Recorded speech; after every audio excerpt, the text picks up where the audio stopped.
We know Trump always hires all the best people, Charlie. Oh yeah, we of course he does. Yeah, he's Trump. How could he not hire all the best people? Just surrounds All right. himself with the best. Have you ever wanted a podcast that did it all? Sports, politics, world events. Well, you have come to the right place, because you are listening to C&C Talks.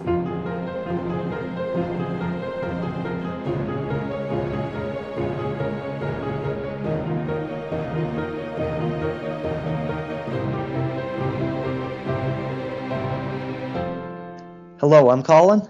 And I'm Charlie. And welcome to the C&C Talks podcast. This is episode 34 of season 2. Yeah, just a reminder, as due every week, we release every Wednesday, and we talk about politics, world events, and sports. It is currently Monday, October 23rd, 2023, at about 8 p.m. Pacific time. Yeah, and coming up on this episode, fairly light in terms of number of topics in our politics section, but we can go pretty in depth into some of them because, Charlie, we're going to start with the speaker election, or really, shall I say, lack of election, because I think when we talked about this last week, they'd gone through a couple of ballots and they still hadn't elected a speaker. Well, guess what? As of recording this, they still have not elected a speaker, Charlie, as Jim Jordan flamed out in a third round of balloting, lost even more votes, and then in a closed-doors meeting inside the Republican conference, they voted to remove him as their speaker nominee. Yeah, this is a absolutely huge problem, not only for the Republicans trying to elect a speaker, but also for the U.S. government and the international community as well. Because the U.S. House has not been able to do anything, that government shutdown looms closer. They have just over 3 weeks now to get that done. I believe it's November 17th that they have until to pass another bill, as the one that they passed earlier this year was only temporary and only delayed the government shutdown, as well as this also prevents more U.S. funding to Ukraine and to Israel as well, because those need to be passed by by Congress in order to have that aid flow. So as of now, the U.S. is really powerless to do anything right now until we get a speaker elected. Exactly. And Charlie, I think also we are somewhat underselling just how chaotic it has been in the House. Reporters on Capitol Hill, it just seems are they're basically portraying a picture of complete chaos among the Republican Party. And Republicans themselves have been saying, like, we don't even deserve the majority at this point. They recognize that this looks very bad on them and that they are basically incapable of governing. They can't even elect a Speaker of the House. I mean, it's a situation, Charlie, that was brought on by themselves, right? This was their whole thing. They wanted to lower the threshold to remove the Speaker of the House, the motion to vacate, to just one person asking for a vote. That's what happens. McCarthy was voted out. We haven't had a speaker now in just about 3 weeks, and it's not clear who can get to 217. It's just yelling match after yelling match in the Republican conference. It looks like maybe they're going to nominate Tom Emmer to hold that speaker job, but can he get to 217 on the House floor? I mean, that doesn't seem likely to me. What are they going to do? I have no clue. I don't think anyone really does, actually, Charlie. Yeah, absolutely. Let's move to the conflict in the Middle East. Both sides continue to just launch volley after volley of missiles at each other. It appears, though, that Israel is getting ready for the next step of the war, which would be a ground invasion of Gaza. The U.S. has warned that that might not be a great idea, as well as the number of hostages has been updated from 203 to 223. Yeah, but it does look like Gaza or Hamas really slowly releasing, at least they've released a few hostages, so that's good. Obviously, it's important to get all of those hostages back into the hands of whatever country they were from, whether they're Israelis, U.S. citizens, whoever else may be taken hostage by Hamas. But Charlie, Israel's response right now is it's getting kind of close to bordering on war crimes if it's not already there. Yeah, I mean, both sides here have really not handled the situation great. There was, of course, that missile that hit a hospital that we're still not sure quite who did it. We do believe at this time that it was indeed a failed Hamas missile launch that did cause that, but it is still I think unconfirmed as of now. Yeah. Yes, this conflict is very much has a possibility of becoming a war full, if not already a war full of war crimes as well, as is the war in Ukraine as well.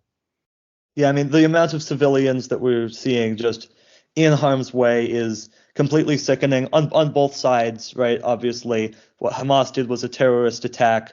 Israel, this is in no way suggesting that they should not be able to defend themselves to the fullest against not just this attack from Hamas, but future attacks, because Hamas, let's be clear, is a terrorist group, and you kind of have to destroy them to any level that you can. But that does not mean that innocent civilians, including children, just about half of the people that live in Gaza are children, they should not be in harm's way. Israel is not doing a good job to prevent that. And yes, that is their responsibility to make sure that civilians are not harmed, or else they are committing war crimes, just as Hamas has committed many war crimes.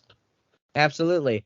We also have an update on a couple of people in Trump's legal staff. It's never good when your lawyers are pleading guilty to crimes that they committed.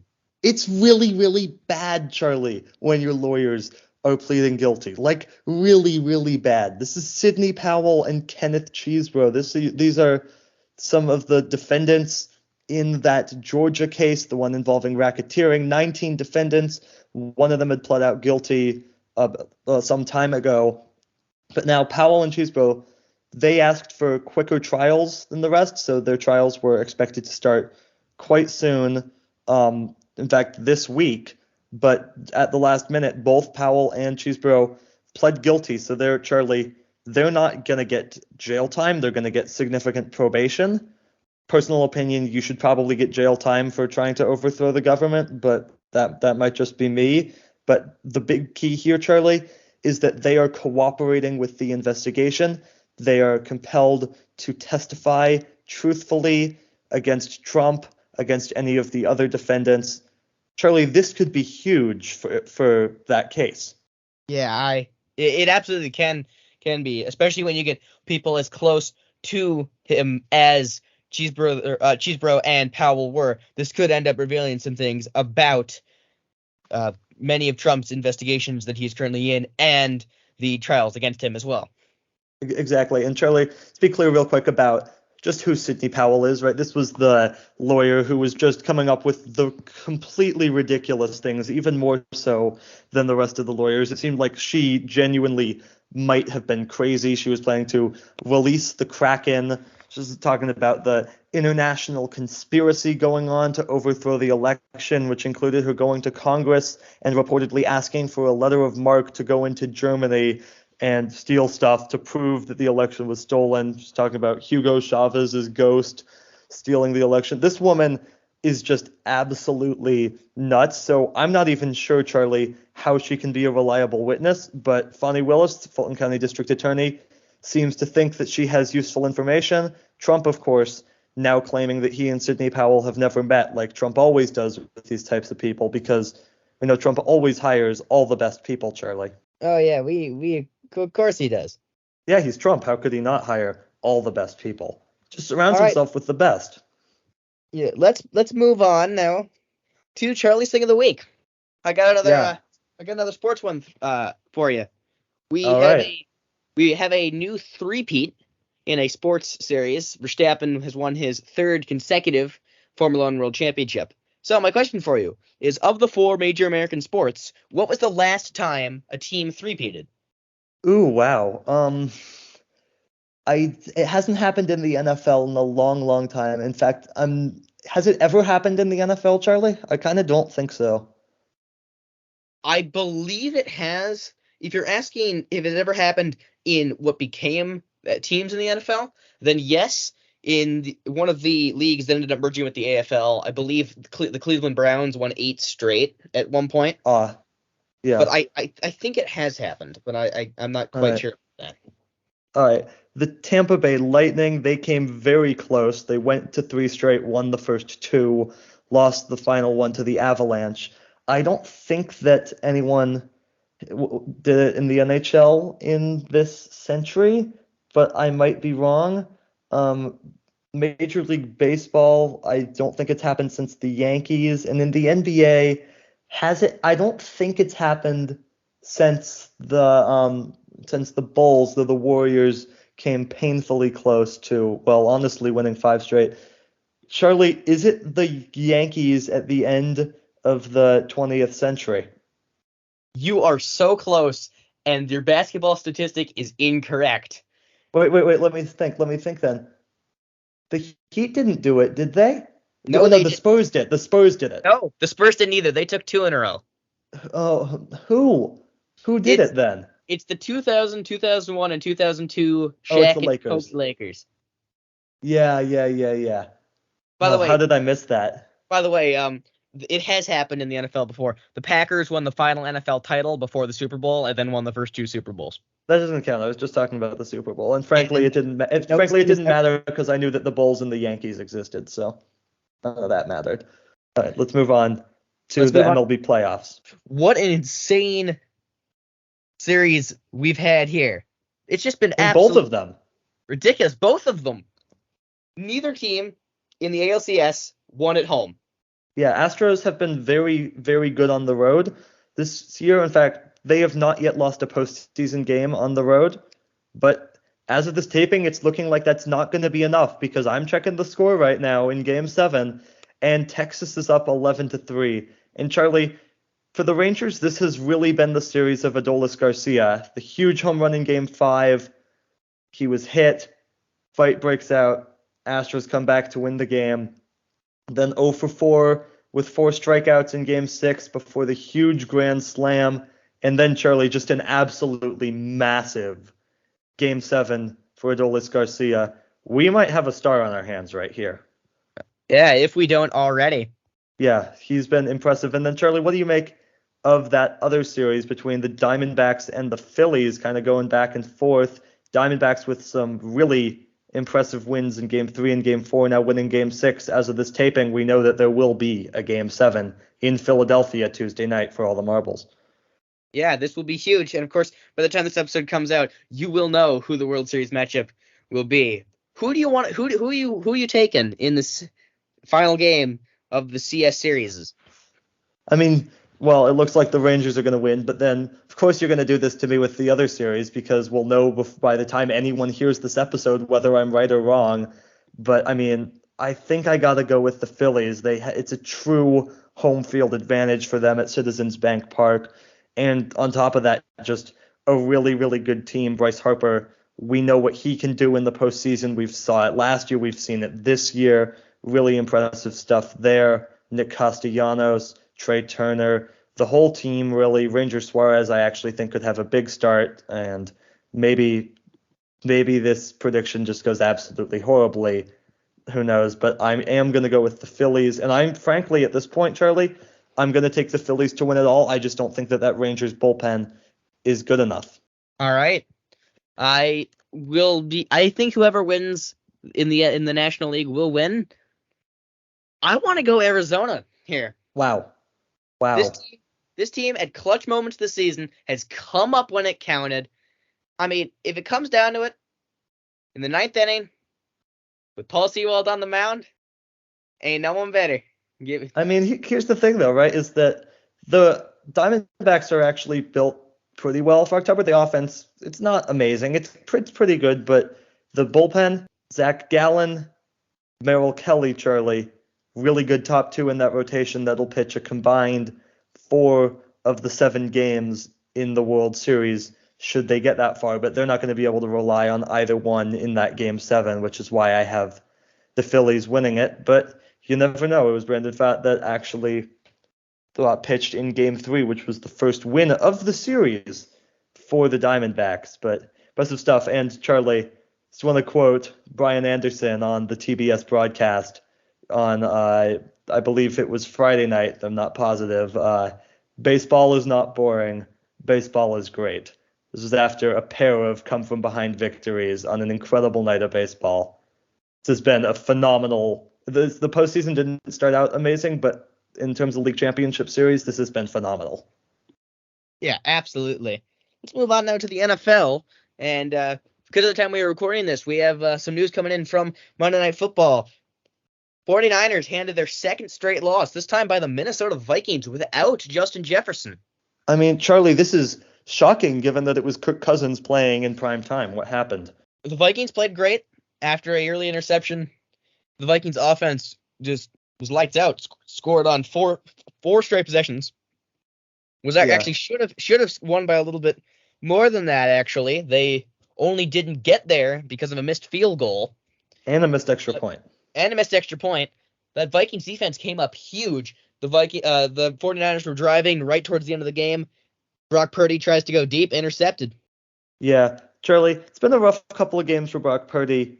Do you still have confidence in him? I know that he's been missing some of his receivers, but some people are saying this is just more proof that he's not that impressive and that any quarterback could do what he's done with the talent surrounding him on offense. I mean, we did see McCaffrey have a pretty great night tonight. What do you make of Purdy? Yeah, I would certainly say that Purdy does very well in Shanahan's offense. I would like to see how well he performs if he isn't in that offense. That offense is built for success with weapons basically everywhere for the 49ers.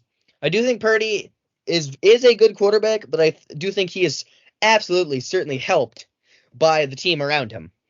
Yeah, I mean, I don't think that he is like a top 5 or 10 quarterback in the NFL, like maybe bordering on top 10, but I feel like I always kind of thought that. This doesn't really change that opinion. He's a league average to slightly better than league average quarterback, and with the 49ers, that's all you need. And for Mr. Irrelevant, Charlie, that's still really impressive. But let's move on to Jaguars and Saints on Thursday Night Football. Jaguars eking out a win by a touchdown over the Saints in New Orleans.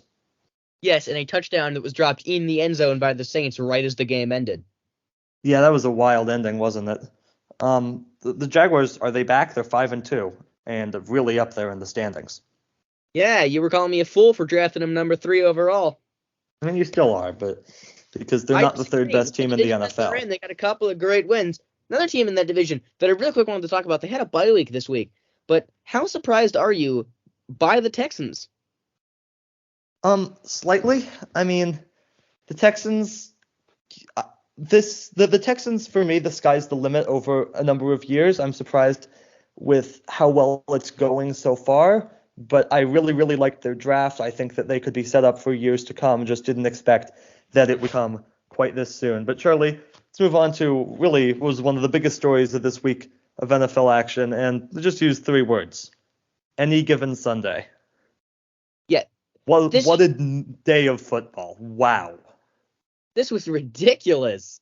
Yeah, let's start, Charlie, with the Raiders, who lost by 18 to the Bears, who at one point we were calling the worst team in the NFL. This was a Bears team, the backup quarterback. Now, to be fair, the Raiders also had a backup quarterback. What do you think of this game? That probably doesn't even matter anyway. I mean, this really is bad for the Raiders, not only because it was a loss, but I think how damaging is that for keeping Devontae Adams? Oh, very. I mean, you got to find a way to keep him. You got to find a way to build. They were right there at 3-3, had the chance to go over 500 as they approached the midway point in their season. That's pretty huge, but turned away by the Bears of all teams, Charlie. That hurts. It doesn't get much easier than that. No, I mean, the Raiders had a free game here and just looked absolutely awful. I understand they had a backup quarterback, but still, their defense just did not show up at all when it mattered.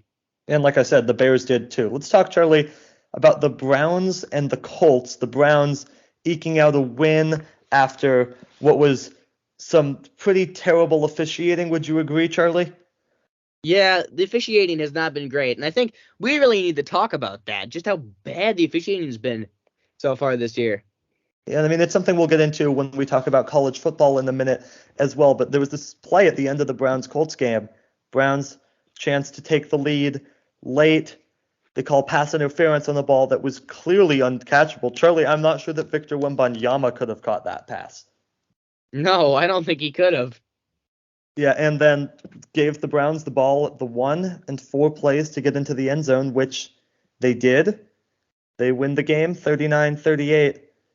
Officiating was just, it was bad, Charlie. There's no other way to put it. There was another game, the Steelers and the Rams, that ended because of just terrible officiating as well. Yeah, absolutely. But I will say, I'm very happy that both of these games benefited me in the fantasy league. I now lead by, I think it's 3 or 4. Not anymore because the Vikings beat the 49ers. You lead 54-52.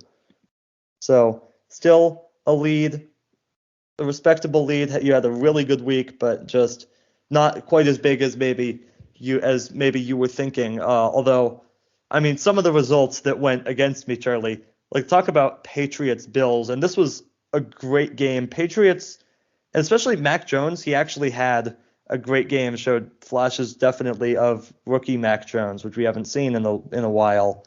Bills, they came back, they took the lead at the end. Then the Patriots drove down the field and took it right back for them and held on. Charlie, what are your thoughts on these two teams?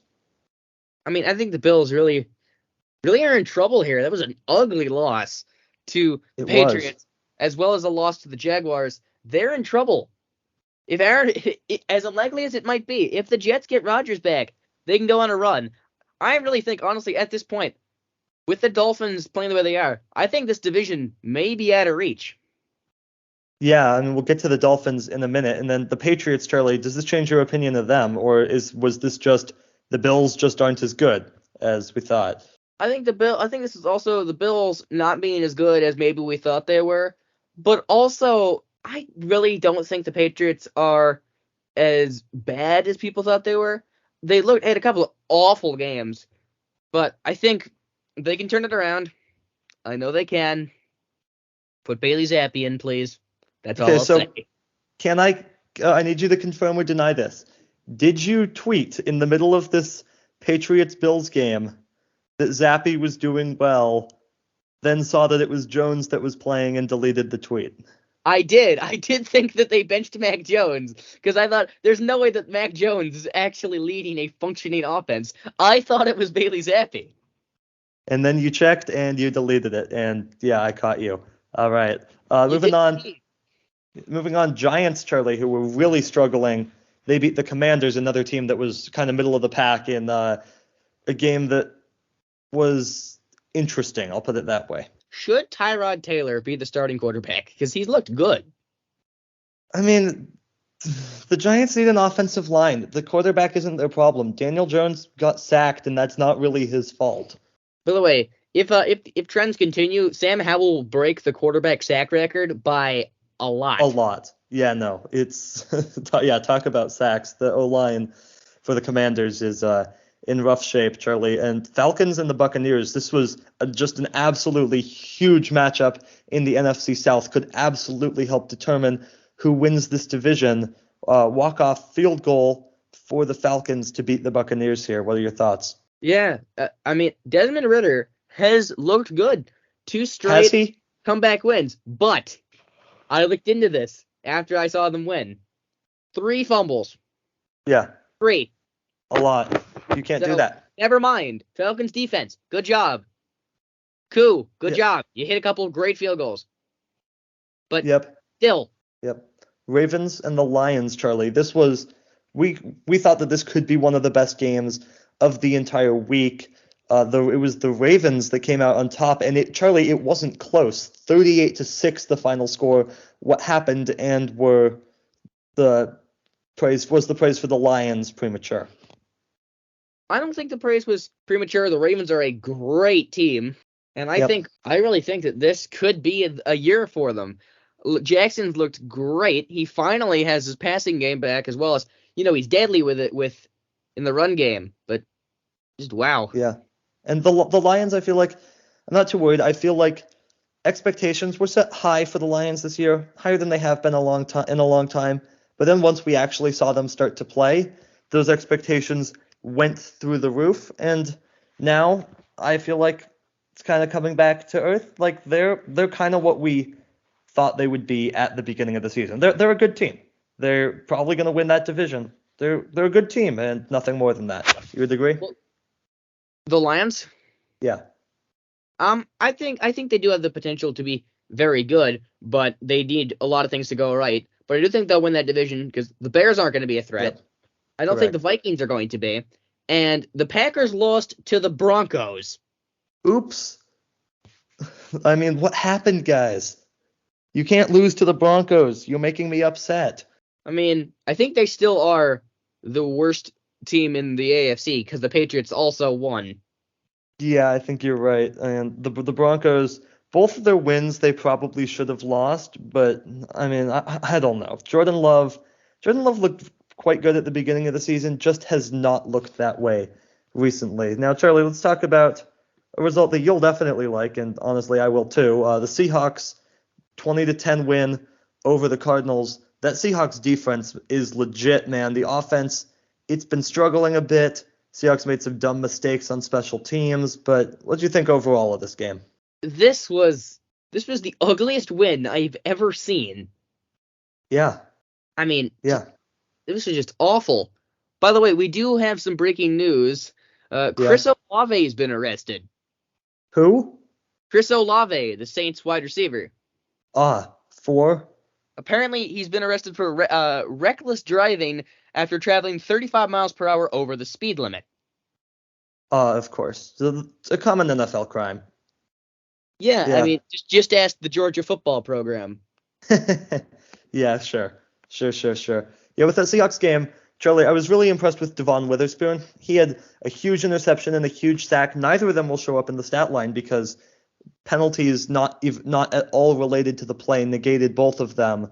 But just he's looking really impressive. Absolutely worth that number 5 pick. He is, at least to me so far, the clear defensive rookie of the year. Devin Witherspoon has just been absolutely incredible. How about that touchdown from Jake Bobo? Yeah.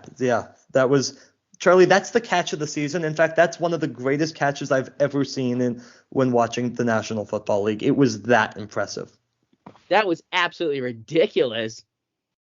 Yes, it was. And then just a couple more games. The Chiefs beat the Chargers. Charlie, thoughts? I mean, it's the Chiefs. They got the win. Mahomes did Mahomes things. Kelsey did Kelsey things. The Chargers are the Chargers. So Brandon Staley should still get fired. Yeah. So that's about it. And then finally the Eagles and the Dolphins. Charlie, this was another big game. What's going on with the Dolphins? Is this just them losing to a really good team and we just need to write it off as that? Yeah, I think so. Yeah, and the Eagles, like I said, a very good team. Did want to ask you about those alternate uniforms that the Eagles wore, Charlie. Those are sick. Oh, those were amazing. I can't wait to see the Seahawks, and I believe the Titans are also wearing their throwbacks this week. Yeah, and the Titans ones, though, I feel like those are the Oilers ones, aren't they? Yes, they are, which I think should probably belong to the Houston Texans, but It's like, how would you feel, Charlie? We're Seattle fans. If the Oklahoma City Thunder wore Seattle Supersonics jerseys, I don't think we'd like that much. No, I don't think we would either. Yeah, we now we can make it official now. The Rangers are advancing to the World Series. But let's move on now to college football, Charlie. And I think we have to start again with a conversation about officiating. There's kind of 3 big plays that I would bring up here, Charlie, when talking about that. Number one.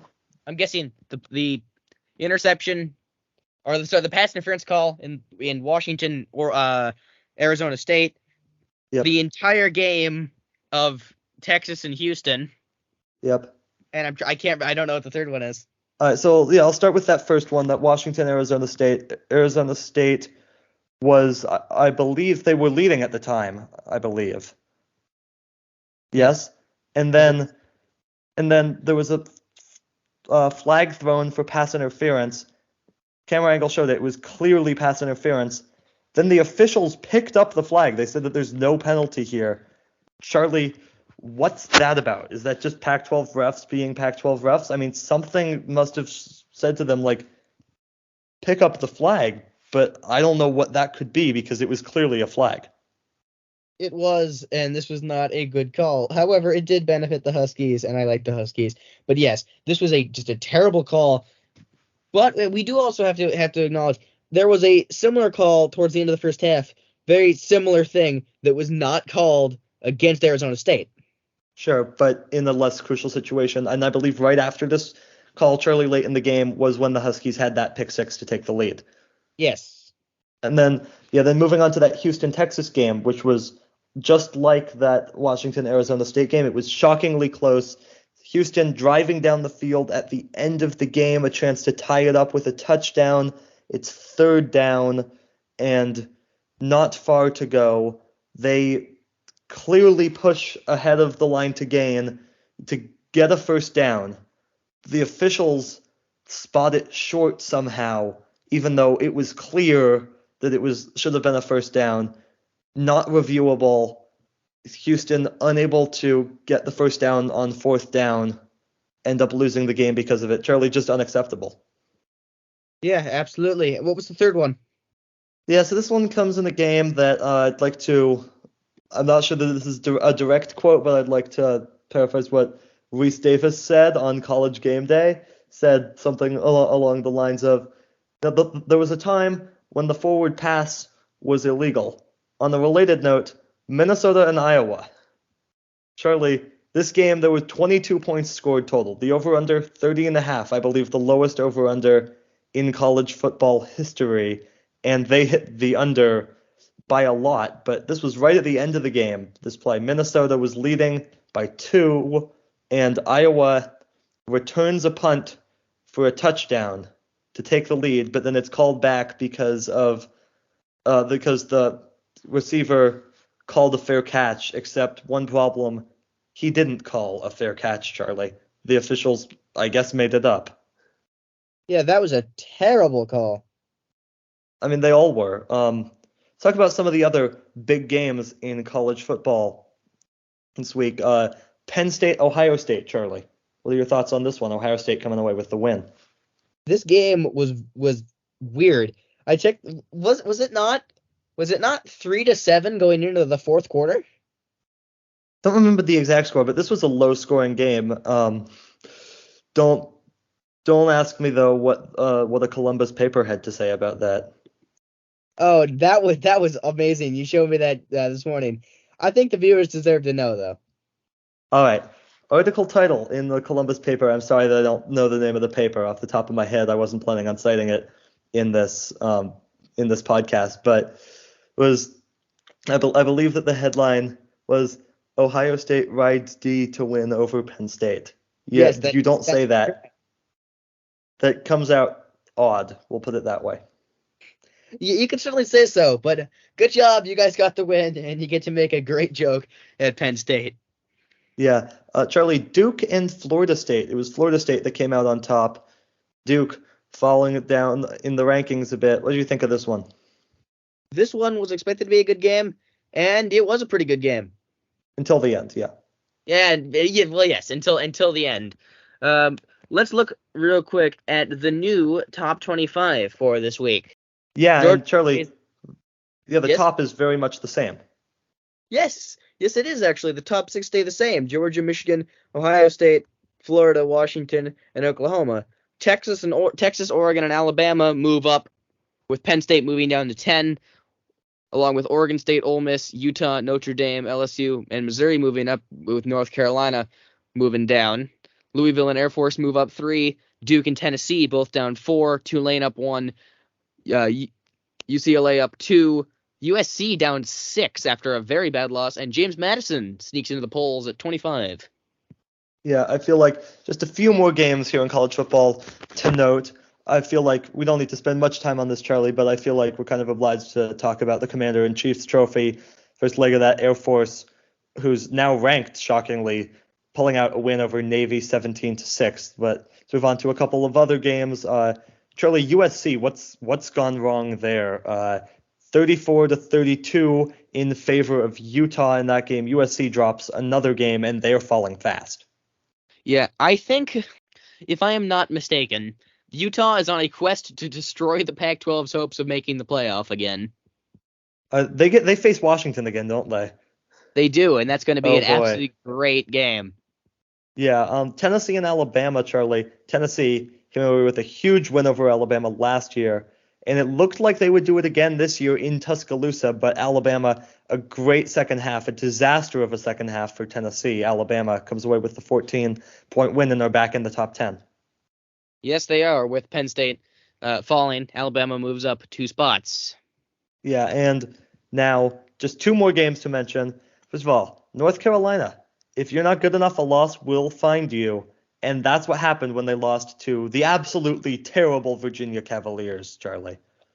Yeah, this was a bad loss for them. Dropped them 7 spots from 10 to 17. Yikes. Yeah. I love it when the best game of the week or the biggest upset of the week is on the CW channel. Yeah. Which I'm sure everyone has. I'm sure they do. And then finally, Charlie, bit of a rivalry game. Michigan and Michigan State in East Lansing, and it was not surprisingly Michigan that won 49-0. But Charlie, Michigan State's 0 was not the worst thing that they put up on the scoreboard. No, it was not. For those who have not yet seen it, Charlie, they were playing, I believe it was some sort of trivia game before the game. Yes. On the big screen. And I think it had something to do with like where various people were born. I believe that's correct. They put up Hitler. Yes, that Hitler. Yeah. Charlie? Yeah, I hope someone got fired for that mistake. But is it a mistake? How can that be a mistake, Charlie? I mean, not necessarily a mistake. I just think they didn't think it through well enough. I mean, how can you not see that is going to be offensive to so many people, especially at a time with the amount of anti-Semitism going on right now in regards to what's going on in Israel and many other factors as well? Just how do you not see that this isn't going to go well, guys? Like, what are you doing here? You can't be putting Hitler up on a big screen or really anywhere. There's just no benefit to doing it. No, there is not.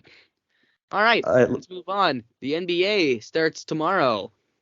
Or yesterday, as of when this episode comes out. Yeah. So look, Charlie, let's start in the Eastern Conference. What are some teams that you want to talk about in the Eastern Conference that you think could be notable this year?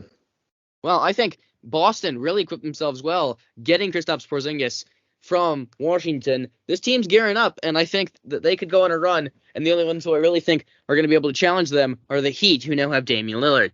The Heat do not. The Bucks, you mean, have Damian Lillard. I'm sorry. Yes, the Bucks. This could be a good team, Charlie. That's a dynamic duo that the Bucks have put together there. Could they go on a finals run? I think they very well could. But as for the West, can anyone stop Denver? The Suns, maybe. The Suns, they've put together a team. They've got obviously Devin Booker and Kevin Durant, but adding Bradley Beal, adding some role players like Jusuf Nurkic. It's a huge gain, I believe, for them, and getting rid of Paul and Ayton, I think, also really, really big for the Phoenix Suns. I think that they could do it. Charlie, what are your expectations for Victor Wembanyama and the Spurs? First year for Wemby. He has just looked absolutely incredible so far in the preseason. I think that this team could very much make some noise. I don't think that they have enough around him yet to really make some huge noise, maybe not make the playoffs. I could see them possibly making the plan. I think it's possible, but I think that really we've got to look further down the road. I think that, though, with Wemby, it's really interesting to see how he's going to get a start to his career.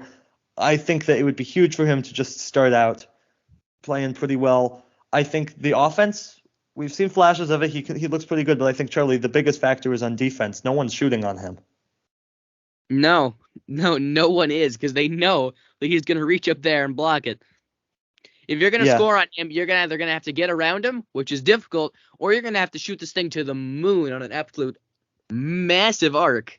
Yeah, a couple other teams to mention, Charlie, the Knicks. What are your thoughts on the Knicks this year? I mean, no matter what they do, they're going to disappoint because it's the Knicks. So, not much to say. I do think they'll make the playoffs. I don't see why they won't. But, yeah, we'll have to see. I think my single worst take of last year was on the Knicks. I went off on them last year for going out, getting Jalen Brunson as their big addition to that team. I did not think that was nearly enough. I thought that they treated him like a star when he wasn't. Last year, Charlie, he played like a star. I think that he definitely can and probably will do that again this year. But if he doesn't, then that team's in trouble, because if you're relying on Julius Randle constantly, then that's not a way to win games. No, it's really not. And then All right. Warriors, Charlie, you got to talk about them before we move on. It's a team you like. They're going to probably do decently. I can't see them missing the playoffs. I think they'll do decently. I think they'll make the playoffs. I don't think they're good enough to beat Denver. They're going to win a championship, Charlie. Just say it. You know it. They're not good enough to beat Denver. They're not good enough to beat Phoenix. They're not good enough to beat Boston. They're not good enough to beat Milwaukee. Now, you take your delusional take and see what you got, because it's going to amount to nothing, and you're going to look stupid when we go over at the end of the season. You know what would be funny, though, is if by the time this podcast airs, they've already beaten the Suns. You're right, they do play. That could be a big matchup, too, with Kevin Durant returning to the Bay to face Curry. And Charlie, before we close this thing out, after what was a long sports section, talk about the Formula One race. Yeah, Grand Prix, United States, Austin, Texas. Leclerc on pole, Verstappen starting from 6th after his lap time at the end of qualifying was deleted for going off the track into the second to last corner, a very tricky turn 19. Race got underway. There was some contact right at the start between Oscar Piastri in his McLaren and Esteban Ocon in the Alpine, which actually ended up knocking both drivers from the race a few laps later. Ocon retired due to a leak, and I am actually not quite sure what happened to Piastri, but something went wrong with him as well. I think he actually might have had a hydraulic leak as well. But it was a good race. Norris led for a majority of the opening part of the race, took over the lead from Leclerc on the opening lap off the start. Verstappen slow started moving through the field, picked off Hamilton, got past Leclerc, eventually got past Norris, as Norris and Hamilton both pitted. However, Hamilton's strategy was really not good in this race. He ended up losing a bunch of time. Verstappen ends up winning a Grand Prix that was really handed to him by McLaren, Ferrari, and Mercedes, giving him 50 wins. He joins a very elite club of only Prost, Schumacher, Vettel, and Hamilton, I believe, are the only other 4 to make it to 50 wins other than Verstappen. And Verstappen is the second youngest driver to do it, only beaten out by Michael Schumacher. However, we had some drama after the race as well, actually, as we had a couple of investigations going on for a couple of cars, particularly Hamilton, who finished in 2nd, and Leclerc, who finished in 4th. Both of them ended up getting disqualified for technical breaches of the race, race director and race regulations, which promotes Norris up to 2nd and gives Logan Sargent, the Williams driver, his first ever points in his home race. The American driver is the first American to score a point in Formula One in 35 years. And Charlie, unless I'm mistaken, the Austin crowd was not too happy about Verstappen's win.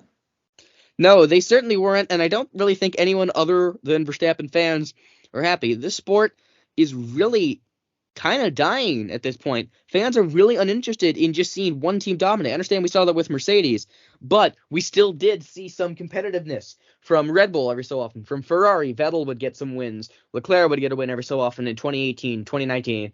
We saw competitiveness from some other teams. We had a couple of weird toss-up wins. Gasly's win in 2020. Ricciardo weird in 2021. We have seen precisely 3 winners this year. Verstappen, Perez once, I think, and Sainz once in Singapore because Verstappen got completely screwed over by his team and his car. So exactly one race where one thing went wrong for Verstappen. He's had absolute domination. But the key thing here is Sergio Perez, the other driver for Red Bull, has not looked good this season. In fact, he was issued an ultimatum by the team. If he loses P2 in the championship, he will be removed from his position at Red Bull. However, he is very much helped in this race by finishing in the top 5 and having Hamilton disqualify. Hamilton had 2nd and outscored Perez by quite a bit. So his gap in the championship now with 4 races, with 4 races to go, is 31 points. Hamilton can still easily bridge that gap if Perez does what he's been doing. He's been very aggressive, been involved in a couple of accidents in the previous few races. But there's still a lot to play for. P2 in the Drivers' Championship, and there's a great battle for the Constructors' Championship. 5 very competitive teams here as the remaining races left this season. We got Mexico City this weekend, a sprint race in Brazil the week after that. A week off, we head to the streets of Las Vegas for a night race on Saturday, and when they end the season, under the lights in the desert in Abu Dhabi. Yeah, what are your thoughts on that upcoming Vegas race, Charlie? That's a new thing that Formula One's trying out now. Yeah, I am very much excited for this race. It's a night race on a street track. We have a straightaway down the strip in Las Vegas. This is gonna be an exciting race. Will probably lead to a Red Bull win, but it's always cool to see new tracks in Formula One. Yes, it is. And that's going to do it for this episode of C&C Talks. Make sure you subscribe. Episodes every single week, wherever you listen to podcasts. Our website, cctalks.com, has everything you need to know about the show. And call us with your questions, 360-389-2630. Again, that's 360-389-2630. And you can follow us on Twitter at CC Talks Podcast. And follow Charlie at CC Talks Charlie. For our producer Morris, production designer Zach, and our sound designer Drake, I'm Colin. And I'm Charlie. We'll see you next week.